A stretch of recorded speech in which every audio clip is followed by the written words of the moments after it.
بسم الله والصلاة والسلام على رسول الله أما بعد عزیزان محترم مرچگی میں حدیث موضوع قربانی یک مسئلہ بابتائیں انچو کہ مسند الامام احمد سنن ابی داود و سنن ترمذی شریف حدیث حضرت مخنف ابن سلیم رضی اللہ عنہ روایت کا گشتی کہ ما پیغمبر صلی اللہ علیہ وسلم ہمرات عرفات میدانا اور ما گوش داشت کہ اللہ رسول صلی اللہ علیہ وسلم عرفات میدانا ارشاد فرمائیں تو گشتی یا ایها الناس على كل اہل بیت فی كل عام اضحیہ پیغمبر صلی اللہ علیہ وسلم علیہ السلام ارشاد فرمائند گشتی کہ او مردما علی کل اہل بیت ہر یک لوگی سرا فی کل عام ہر یک سال یا معنی کہ ہر یک عید یا اضحیہ یک قربانی یک براکی ہر یک لوگی عیدہ یک براکی یک قربانی تو یہ حدیثہ چھ مزاد انگا دو براتا بلے دویم براتا ان لوگ جدا جدا ہیں یکی یک لوگی تاہیں تو یکی یک لوگی تاہیں اگر ما یہ حدیثہ بچاریں تو پیغمبر صلی اللہ علیہ وسلم ارشاد فرمائیں کہ علی کل اہل بیت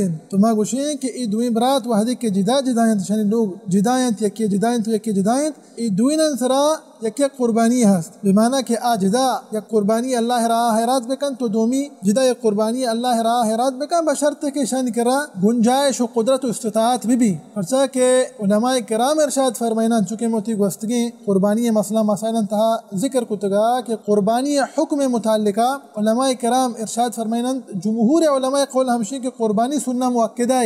مؤکدہ واجب نہیں انگا ایک انسانی کرا گنجائش و قدرت و استطاعت ہست آپ وعدیں کہ قربانی اللہ راہا حیرات بکن تو ای برحال میں مرچگی موضوع دعائیں کہ اللہ سبحانہ وتعالی مارا و شمارا و سرجمی مسلمانہ اللہ رسول صلی اللہ علیہ وسلم سنتا سلامت کرنے توفیق بدیت امین رب العالمین وصلی اللہ وسلم علی نبینا محمد وعلى آلہ وصحبہ وسلم اجمعین.